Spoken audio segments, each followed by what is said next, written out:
Selamat datang kembali di Pajak untuk Podcast, kawan pajak dimanapun berada. Selamat pagi, siang, dan sore. Oh ya, sebelumnya kita bertiga ini sudah divaksin 3 kali, jadi mungkin kita bisa buka maskernya biar kita nanti ngobrolnya enak dan kedengaran oleh kawan-kawan pajak semua. Silakan. Buka masker ya.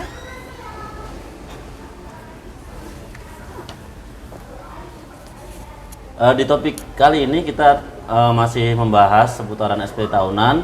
Untuk yang topik sebelumnya mungkin kawan-kawan pajak udah menonton, atau yang belum pernah menonton nanti bisa klik link di bawah atau buka profile YouTube kami.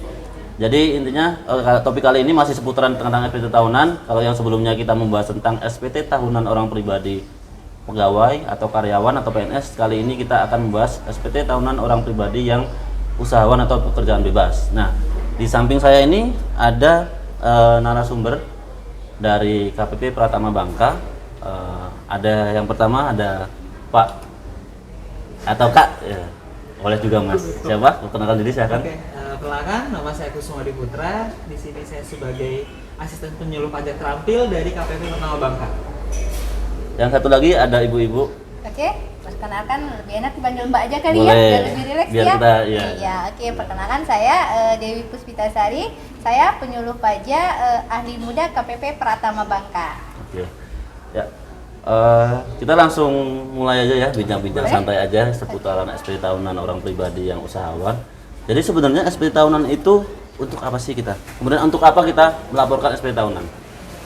Boleh dijawab mungkin Boleh? Kak Dewi? Mungkin saya yang jawab Iya. ya. Oke, di sini SPT tahunan itu sebenarnya merupakan sarana kita sebagai wajib pajak untuk melaporkan dalam perhitungan pajak kita yang telah kita lakukan. Oke. Jadi sebagai wajib pajak kita sadar, apalagi kita yang punya NPWP, kita harus lapor SPT tahunan Iya, benar. yang sifatnya self assessment, di mana kita menghitung sendiri, membayar sendiri jika ada yang dibayar, dan itu harus dilaporkan. Jadi seperti itu merupakan sarana dari kewajiban perpajakan kita selama 1 tahun, seperti Oke. itu. Terus untuk Kak Kusuma, sebenarnya apa aja sih komponen yang dilaporkan dalam SPT tahunan orang pribadi yang khususnya tentang usahawan atau pekerjaan bebas? Oke, sebelum kita masuk ke ada apa aja isinya dari terus cara apa yang dilaporkan apa aja, mungkin perlu diketahui dulu ya kalau untuk yang PNS tadi yang tadi disebut oleh Mas Danan atau Iya. Kak Danan itu kan PNS itu 1770 SS dan 1770 S kan. Iya. Kalau yang SS itu yang di bawah 60 juta atau 60 sama dengan 60 juta, Iya. dan yang S itu yang mulai dari atau sama dengan lebih dari sama dengan 60 juta. Di atas 60 juta Betul, ya. untuk yang penghasilan bruto selama setahunnya. Oke. Tapi kalau yang usahawan tuh dengan formulir apa gitu kan? Udah menggunakan formulir SPT 1770 yang Iya. biasa kita nyebutnya. 1770 aja gitu, tapi tanpa kata aja ya untuk formulirnya sendiri gitu. Oke. Terus yang dilaporkan itu apa aja? Pertama ada identitas pribadi wajib pajaknya. Mulai dari NPWP, nama, terus mereka lapor tahun pajak berapa, terus nomor handphone segala macam. Lalu ada identitas lalu ada data penghasilan, terus data-data terkait harta, hutang atau kewajiban, dan susunan anggota Sama keluarga. itu masih juga dilaporkan. Betul, ya? sama. Pun kalau misalkan dari mereka itu ada bukti potong yang sudah dipotong nih oleh mungkin pemungut, itu silakan dilaporkan. Namun bedanya dari untuk yang usahawan dan yang kalau misalnya pekerja bebas, nah kalau usahawan sendiri kan mereka sudah dipotong oleh pajak final nih Mas ya, mereka kan store sendiri pajak finalnya. Ya. Nah dari mereka itu nanti di lampiran, bedanya di lampirannya mereka kalau misalkan usahawan itu mereka nanti peredaran bruto selama setahun yang sudah dikenakan oleh Berarti PP dia mau final. rangkum sendiri ya? Betul Mas, kayak Oke. gitu. Nanti yang menggunakan PP 23 2018 yang mungkin sekarang sudah diketahui ya oleh teman-teman semua, itu yang dipotong sebesar atau yang memotong sendiri sebesar 0,5% Setengah store persen sendiri, betul. Setengah hati nggak itu Mas? Wah, kalau itu harusnya enggak kayak Sepenuh gitu, hati. sepenuh hati. Karena untuk membangun negeri kayak gitu. Nah, nanti yang setelah dilaporkan itu, nah kalau dulu kan masih ada manual nih. Kalau sekarang itu sudah menggunakan e-form. Nah, jadi untuk nanti kawan pajak usahawan nih jangan merasa takut atau bingung karena isi formulirnya sama. Kayak gitu. Ketika nanti menggunakan e-form itu cuma sarana aja. Jadi mereka tetap mengisi identitas pribadi, penghasilan, harta, hutang, dan terkait tadi lampiran-lampirannya. Kalau ada bukti potong, terus peredaran bruto selama setahunnya. Untuk pengisiannya itu harus menggunakan prinsip benar, jelas, dan lengkap. benar datanya, Iya. terus lengkap seluruh data penghasilan dan lainnya, dan jelas untuk isinya. Seperti itu, Mas. Terus mungkin ada selipan dikit nih, mumpung tadi Iya. membahas e-form kan. Kalau yang formulir 1770S dan Iya. SSN itu gampang diakses pakai handphone di mana aja, Iya. kapan Betul, aja. betul. Nah, kalau e-form itu apakah bisa diakses lewat mobile atau handphone? sayangnya tidak.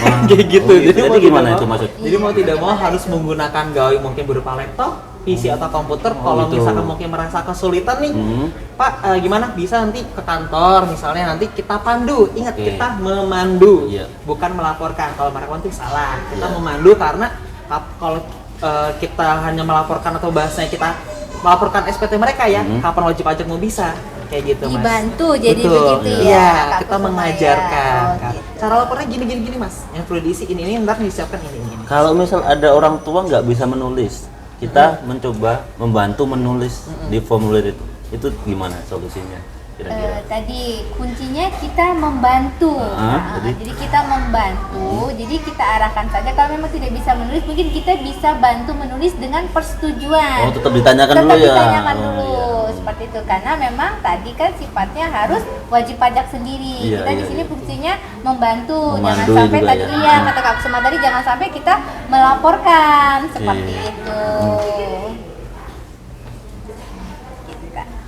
Oke, jadi pertanyaan selanjutnya ya ini ya, Iya, iya. Kak Kusuma dan Kak Dewi. Jadi tadi mungkin bisa dijelaskan sekali lagi apa aja yang perlu disiapkan kalau orang pribadi dia punya NPWP dan status dia pekerjaan bebas, dia mau datang ke kantor pajak nih, mau melapor. Persyaratan yang paling poin pentingnya apa aja yang harus dibawa? Yang dibawa nih. Oke. Kalau bukti bayar mungkin harus dibawa nggak? Kan dia mungkin tiap bulan setahun sebelumnya mungkin bayar ya. Itu wajib dibawa atau gimana? Coba dijelaskan.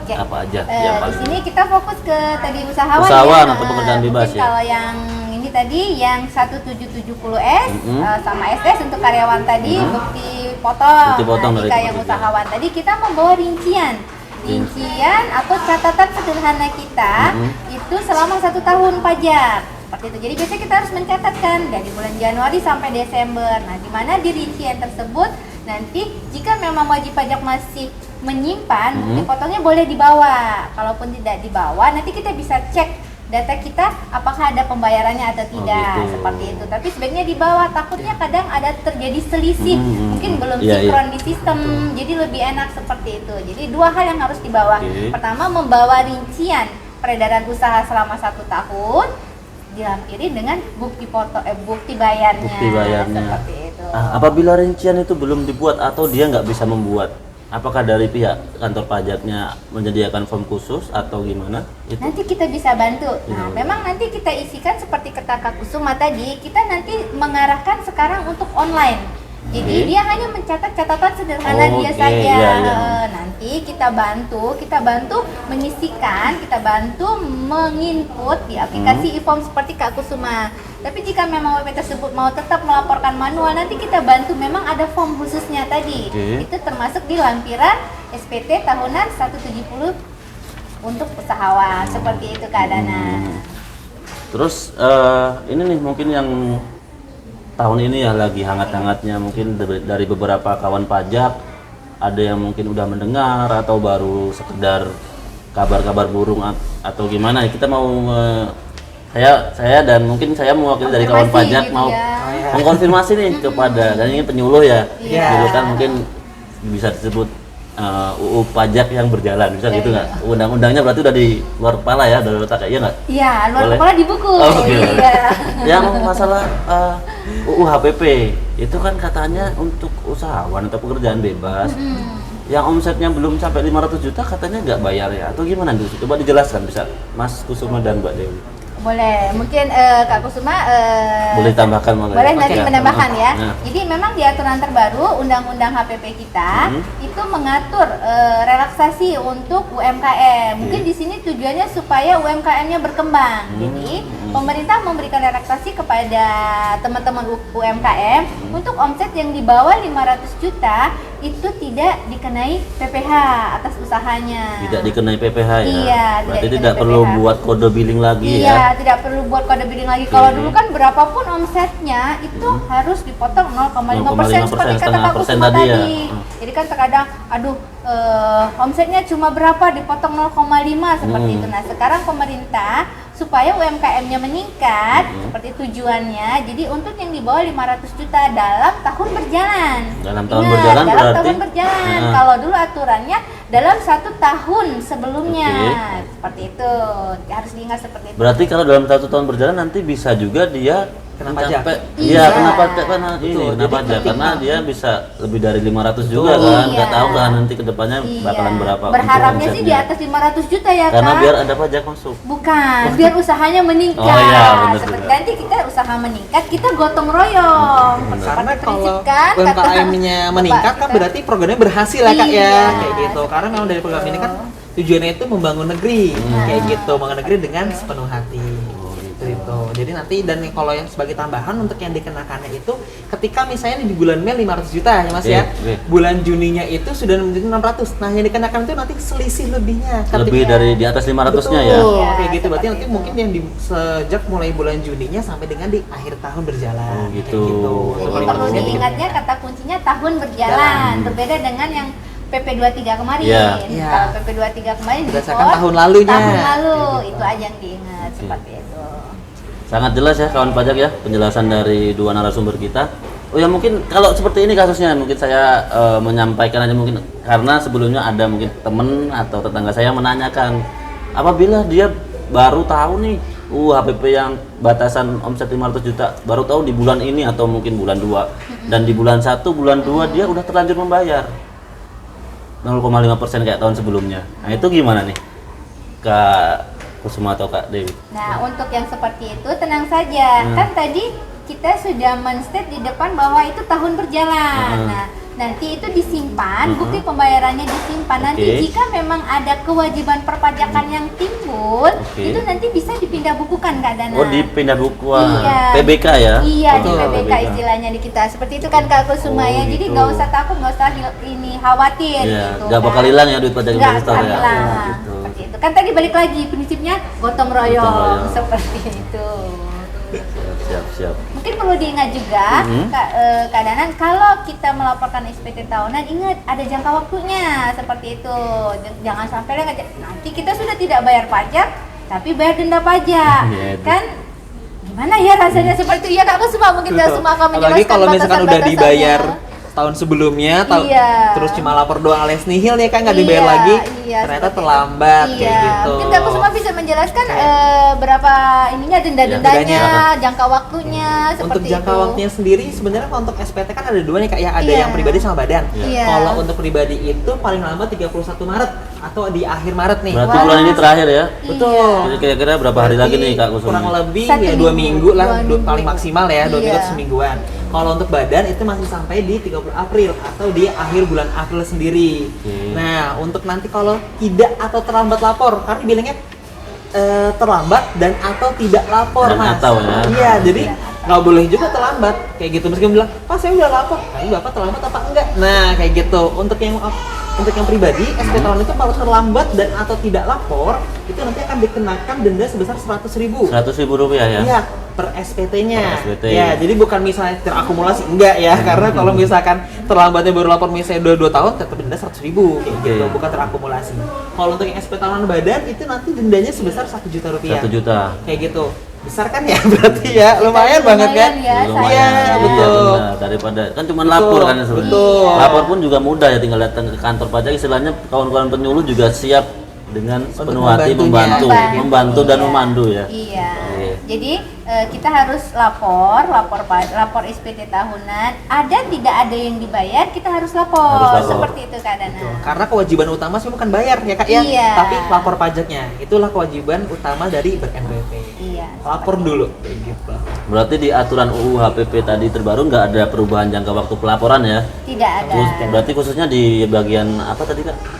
Di lapisan pengenaan pajaknya aja ya. Untuk Untuk omsetnya omset. aja. Untuk omset aja ya. Iya. Jadi batasan omsetnya. batasan lapor tetap tanggal 31 Maret Maret untuk yang untuk pribadi, dan 30 April untuk yang wajib pajak. SPT Badan. Iya. Oke. Oke, untuk selanjutnya mungkin karena bincang-bincang kita pada kesempatan kali ini udah cukup ya. Mungkin ada pesan-pesan atau ada kayak semacam himbauan untuk wajib pajak dan kawan-kawan pajak semua dari Kak Dewi dan Kak Kusuma. Mungkin ada, silakan. Oke, untuk pesan-pesannya jelas karena yang terkait SPT tahunan ya Mas ya. Iya. Untuk yang kita bincang-bincang pada kesempatan kali ini, tentu jangan sampai terlambat atau tidak Intinya lapor. jangan terlambat ya. Itu paling utama. Apalagi nanti ketika tahun berjalan nih, misalnya, aduh, oke, jadi enak nih kita udah nggak bayar pajak lagi karena omset kita setahun ternyata di bawah 500 juta. Jangan lupa lapor karena kan nggak dibilang kalau misalnya nggak bayar nggak lapor gitu kan, karena lapor kan tetap kewajiban yang utama meskipun tidak ada dibayar ataupun ada yang dibayar tapi sudah disetorkan di tahun sebelumnya, Iya. tetap harus lapor. Harus utamanya di melapor. situ. Betul, jadi jangan sampai terlena misalnya oke aku udah nggak bayar misalnya, tapi ingat tetap harus lapor SPT tahunannya kayak gitu, dan tidak boleh terlambat, Tidak boleh terlambat. apalagi tidak lapor sama sekali. Benar. Kayak gitu. Dari Kak Dewi ada tambahan? Paling saya mengingatkan aja Kak Danan, lapor lebih cepat, lebih baik. Ya, seperti itu seperti aja. tagline mungkin di JP ya Mas Adan ya, Iya. Kak Dewi ya, lebih awal lebih Lebih nyaman. lebih nyaman, Kayak gitu. seperti itu. Oke. Sudah cukup jelas mungkin ya kawan-kawan pajak semua. Jadi Muntok Podcast Pajak. Jadi nanti kawan pajak semua bisa menonton tayangan ini atau bisa di-share, di-like, yang penting di-subscribe. Oke, untuk kesempatan kali ini kita tutup perbincangan tentang SPT tahunan orang pribadi usahawan. Semoga informasi yang kami sampaikan, saya Danan Jaya dan ini Kak Dewi, ada Kak Kusuma, mohon maaf apabila ada kata-kata yang mungkin kurang berkenan. Selebihnya mungkin nanti bisa kita ketemu lagi di next episode podcast selanjutnya. Sekian, wassalamualaikum warahmatullahi wabarakatuh. Lapor SPT Lebih awal, lebih nyaman. Sudah.